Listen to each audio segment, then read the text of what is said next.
ಭಾರತಕ್ಕೆ ಅಮೆರಿಕ ಬೆಂಬಲ.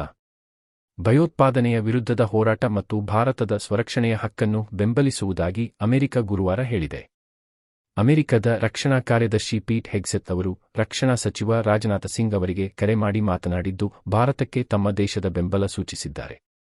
ಪಾಕಿಸ್ತಾನವು ಜಾಗತಿಕ ಭಯೋತ್ಪಾದನೆಯನ್ನು ಉತ್ತೇಜಿಸುವ ಪುಂಡ ರಾಷ್ಟ್ರ ಎಂಬುದು ಬಯಲಾಗಿದ್ದು, ಇಡೀ ಪ್ರದೇಶವನ್ನು ಅಸ್ಥಿರಗೊಳಿಸುತ್ತಿದೆ. ಜಗತ್ತು ಇನ್ನು ಮುಂದೆ ಭಯೋತ್ಪಾದನೆಯನ್ನು ಕಾಣದಂತೆ ನಟಿಸಲು ಸಾಧ್ಯವಿಲ್ಲ ಎಂದು ಸಂಭಾಷಣೆ ವೇಳೆ ರಾಜನಾಥ್ ಅವರು ಹೆಗ್ಸೆತ್ಗೆ ಹೇಳಿದ್ದಾರೆ. ಭಯೋತ್ಪಾದನೆ ವಿರುದ್ಧದ ಹೋರಾಟದಲ್ಲಿ ಅಮೆರಿಕ ಸರ್ಕಾರದ ಬಲವಾದ ಬೆಂಬಲವನ್ನು ಹೆಗ್ಸೆತ್ ಅವರು ಪುನರುಚ್ಚರಿಸಿದ್ದಾರೆ. ಈಗಿನ ಪರಿಸ್ಥಿತಿಯಲ್ಲಿ ಅಮೆರಿಕವು ಭಾರತದ ಜತೆ ನಿಂತಿದ್ದು, ಸ್ವರಕ್ಷಣೆಗೆ ಭಾರತ ತೆಗೆದುಕೊಳ್ಳುವ ಕ್ರಮಗಳನ್ನು ಬೆಂಬಲಿಸುವುದಾಗಿ ಹೇಳಿದ್ದಾರೆ ಎಂದು ರಕ್ಷಣಾ ಸಚಿವರ ಕಚೇರಿಯ ಪ್ರಕಟಣೆ ತಿಳಿಸಿದೆ.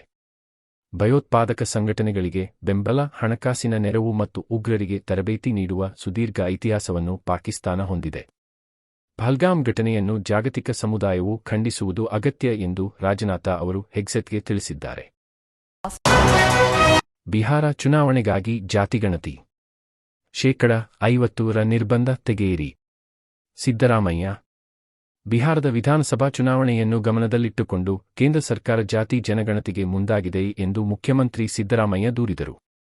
ಬೆಂಗಳೂರಿನಲ್ಲಿ ಗುರುವಾರ ಸುದ್ದಿಗೋಷ್ಠಿಯಲ್ಲಿ ಮಾತನಾಡಿದ ಅವರು, 2015ರಲ್ಲಿ ನಮ್ಮ ಸರ್ಕಾರ ₹168 ಕೋಟಿ ವೆಚ್ಚ ಮಾಡಿ ಸಾಮಾಜಿಕ, ಶೈಕ್ಷಣಿಕ ಸಮೀಕ್ಷೆ ನಡೆಸಿತ್ತು. ಇದರಿಂದ ಪ್ರೇರಿತವಾಗಿ ಕೇಂದ್ರ ಸರ್ಕಾರ ಜಾತಿ ಗಣತಿಗೆ ಮುಂದಾಗಿದೆ. ಕೇಂದ್ರದ ಕ್ರಮವನ್ನು ಸ್ವಾಗತಿಸುತ್ತೇನೆ ಎಂದು ಹೇಳಿದರು. ದೇಶದ ಜನತೆಗೆ ಸಾಮಾಜಿಕ ನ್ಯಾಯ ಒದಗಿಸಲು ಜಾತಿ ಗಣತಿ ಜೊತೆಗೆ ಸಾಮಾಜಿಕ, ಶೈಕ್ಷಣಿಕ ಸಮೀಕ್ಷೆಯನ್ನು ನಡೆಸಬೇಕು. ಮೀಸಲಾತಿಯಲ್ಲಿ %50 ಗರಿಷ್ಠ ಮಿತಿ ಸಡಿಲಗೊಳಿಸಿ ಜನಸಂಖ್ಯೆಗೆ ಅನುಗುಣವಾಗಿ ಮೀಸಲಾತಿ ಕಲ್ಪಿಸಬೇಕು ಮತ್ತು ಜಾತಿ ಗಣತಿಗೆ ಕೂಡಲೇ ದಿನಾಂಕ ನಿಗದಿ ಮಾಡಬೇಕು ಎಂದು ಒತ್ತಾಯಿಸಿದರು. ಜಾತಿ ಗಣತಿಯನ್ನು ಕೇವಲ ಘೋಷಿಸಿದರೆ ಸಾಲದು, ಜಾರಿಗೆ ತರಬೇಕು. ಇತಿಹಾಸ ನೋಡಿದರೆ ಬಿಜೆಪಿ ಸಾಮಾಜಿಕ ನ್ಯಾಯದ ಪರ ಎಂದಿಗೂ ಇಲ್ಲ. %50 ಮೀಸಲಾತಿಯನ್ನು ಬದಲಾಯಿಸಬೇಕು.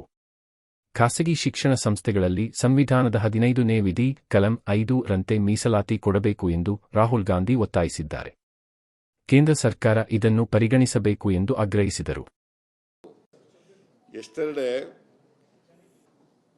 the government of India has taken a decision to conduct the caste census in the country, along with the census, along with the next census. I congratulate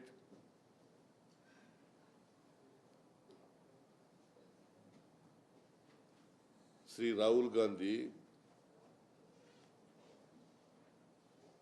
for his commitment for the social justice. That since 2 years he has been demanding Government of India to take up the caste census at the national level.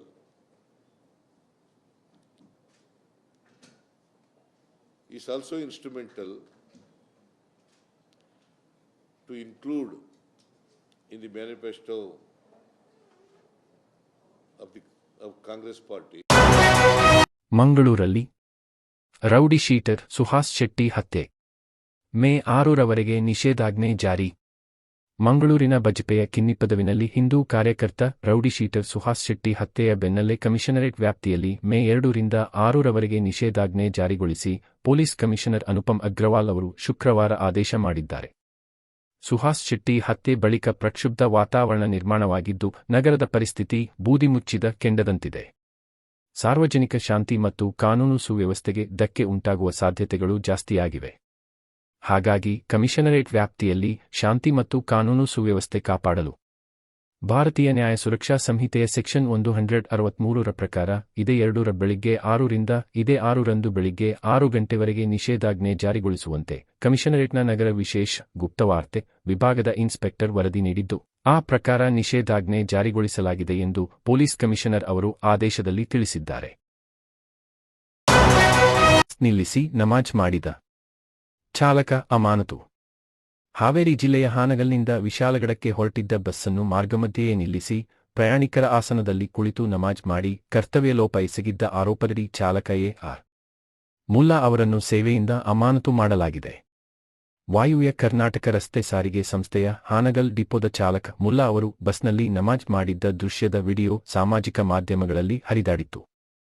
ಅದನ್ನು ಗಂಭೀರವಾಗಿ ಪರಿಗಣಿಸಿದ್ದ ಜಿಲ್ಲಾ ವಿಭಾಗೀಯ ನಿಯಂತ್ರಣಾಧಿಕಾರಿ ವಿಜಯಕುಮಾರ್ ಅವರು ತನಿಖೆಗೆ ಸೂಚನೆ ನೀಡಿದ್ದರು.